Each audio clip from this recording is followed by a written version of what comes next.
Shalom saudara, selamat pagi, salam sukacita bagimu.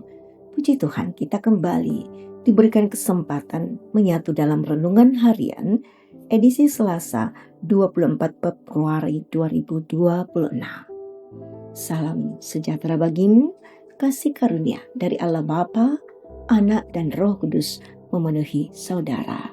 Amin. Dengan sukacita mari kita mempersiapkan bagian pembacaan kita sebagai kesediaan hati kita mendengarkan suara Tuhan.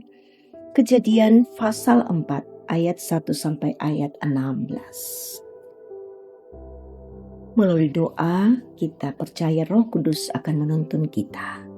Mari menyatu dalam doa. Bapa yang penuh kasih, kami datang di pagi hari ini dengan hati yang rindu akan hadirat-Mu. Kami bersyukur ya Tuhan untuk nafas kehidupan, untuk penyertaan-Mu yang tidak pernah berhenti, dan untuk kasih-Mu yang selalu ada, bahkan ketika kami jatuh dalam kesalahan. Tuhan, kami siap membaca dan merenungkan Kejadian pasal 4 ayat 1 sampai ayat 16. Ya Roh Kudus, penuhi hati kami, agar firman-Mu kami boleh baca dalam hikmat. Pikiran kami akan memperoleh pengertian yang benar dan bukan hanya melakukan apa yang menjadi rutinitas, tetapi kami sungguh-sungguh diubahkan oleh firman-Mu yang akan kami renungkan bersama. Ampunilah dosa kami, berbicaralah karena kami telah siap mendengar. Amin. Kejadian pasal 4 ayat 1 sampai ayat 16. Kain dan Habel. Manusia itu bersetubuh dengan Hawa, istrinya. Perempuan itu mengandung lalu melahirkan Kain, dan ia berkata, "Aku telah mendapat seorang laki-laki dengan pertolongan Tuhan." Kemudian ia melahirkan Habel, adik Kain. Habel menjadi gembala kambing domba, sedangkan Kain menjadi petani. Beberapa waktu kemudian Kain mempersembahkan sebagian dari hasil tanah itu kepada Tuhan sebagai kurban persembahan. Habel juga mempersembahkan sebagian dari anak sulung kambing dombanya dengan lemaknya. Tuhan mengindahkan Habel dan kurban persembahan itu. Tetapi Kain dan kurban persembahannya tidak diindahkannya. Lalu hati Kain menjadi sangat panas dan wajahnya muram. Firman Tuhan kepada Kain, "Mengapa hatimu panas, wajahmu muram? Bukankah wajahmu akan berseri-seri jika engkau berbuat baik? Namun, jika engkau tidak berbuat baik, dosa sudah mengintai di depan pintu. Hasratnya tertuju kepadamu, tetapi engkau harus berkuasa atasnya." Kata Kain kepada Habel adiknya, "Mari kita pergi ke padang." Ketika mereka ada di padang, tiba-tiba Kain menyerang Habel adiknya dan membunuhnya. Firman Tuhan kepada Kain, "Di mana Habel adikmu itu?" Jawabnya, "Aku tidak tahu. Apakah aku penjaga adikku?" Firman-Nya, "Apakah yang telah kau perbuat ini? Darah adikmu berteriak kepadaku dari tanah. Sekarang terkutuklah engkau, terasing dari tanah yang menganga mulutnya dan menerima darah adikmu itu dari tanganmu.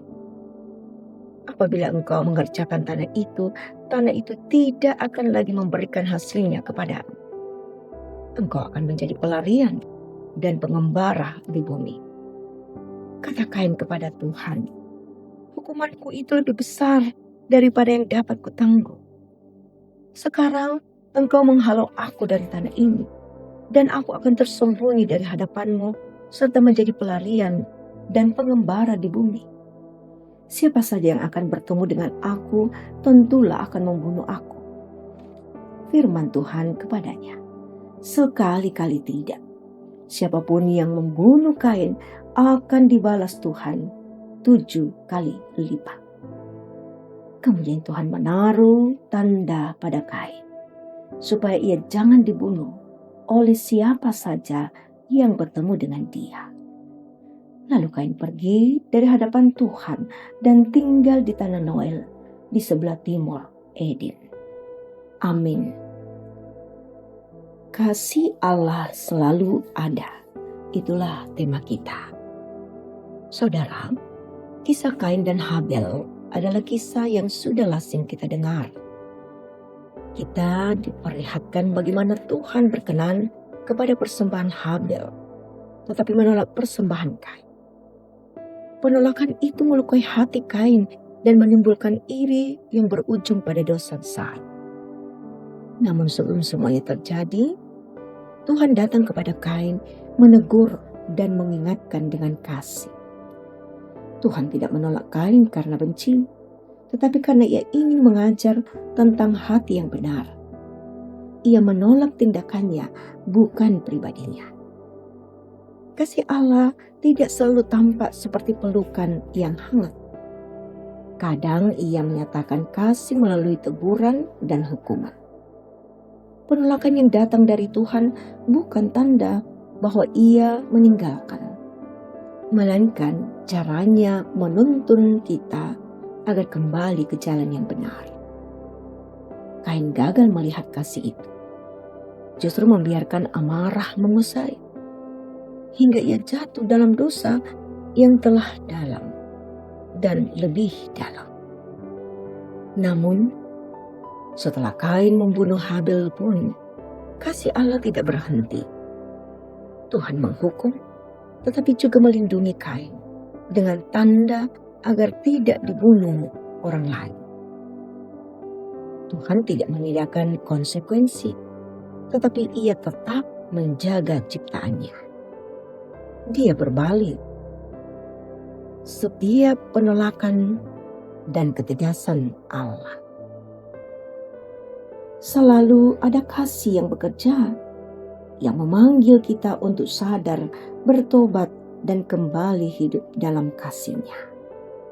Saudara yang diberkati Tuhan, kita bisa belajar dari kisah Allah di balik penolakan dengan melihat setiap kegagalan atau penolakan sebagai kesempatan untuk introspeksi dan memperbaiki diri. Menerima koreksi dengan hati terbuka, tanpa marah atau putus asa. Mengampuni diri sendiri dan memberi kesempatan kedua bagi orang lain, serta menjadi saluran kasih bagi mereka yang merasa ditolak.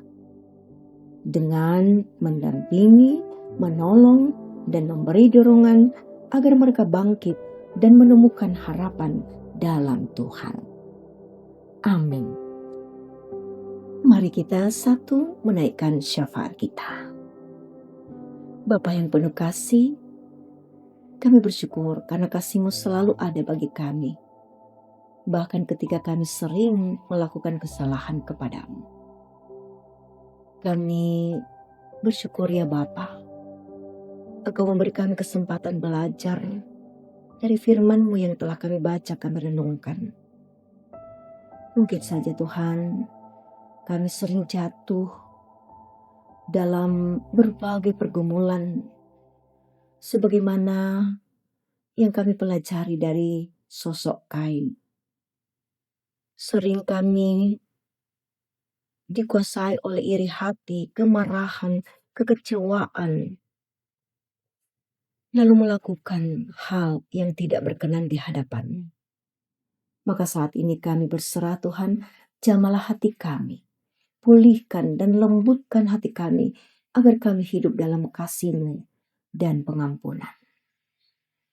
Kami berdoa ya Tuhan, untuk setiap diri kami pribadi lepas pribadi, pun juga dengan keluarga kami, supaya kasih-Mu memenuhi setiap rumah tangga, menjauhkan dari berbagai pertengkaran, dan menolong setiap rumah tangga untuk saling mengasihi dan mengampuni.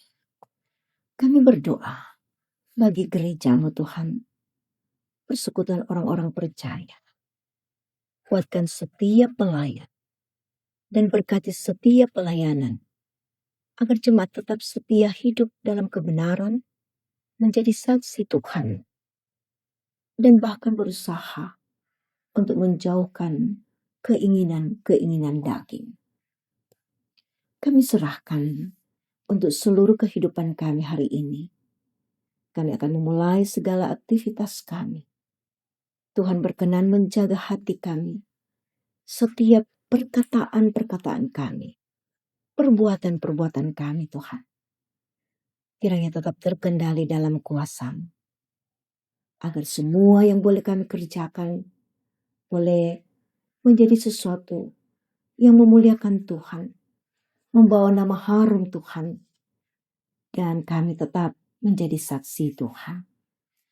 Kami serahkan untuk semua pengucapan syukur dari setiap warga jemaat atas semua kasih sayang Tuhan yang boleh dialami dalam pertambahan usia, perjalanan sukacita dalam keluarga, juga ketika menyelesaikan pekerjaan dengan penuh tanggung jawab, dan bahkan apresiasi yang boleh Tuhan berikan, yang diterima oleh setiap hamba-hamba-Mu. Tuhan, semuanya adalah pengungkapan syukur bagi-Mu. Tetapi juga Tuhan, kami menyerahkan pengharapan kami bersama dengan jemaat yang berada di dalam keadaan sakit, berduka cita, bergumul oleh karena pekerjaan dan lain sebagainya. Di dalam Tuhan selalu ada kekuatan. Roh Kudus-Mu akan terus menolong kami. Diberkatilah bangsa dan negara kami tetap dalam tangan kasih-Mu. Damai sejahtera akan senantiasa kami alami bersama-sama. Bahwa setiap pemimpin diberi hikmat untuk memimpin dengan takut kepada Allah Bapa. Tuhan, terimalah untuk semua seruan kami. Tetapi Engkaulah yang berhak memberikan jawaban dalam kehendak-Mu. Kami berdoa dalam nama Tuhan Yesus Kristus, Juru Selamat kami. Amin. Saudara, terimalah berkat Tuhan. Tuhan memberkati engkau dan melindungi engkau. Tuhan menyinari engkau dengan wajah-Nya dan memberi engkau kasih karunia. Tuhan menghadapkan wajah-Nya kepadamu dan memberi engkau damai sejahtera. Amin. Saudara, pergilah. Tuhan memberkatimu.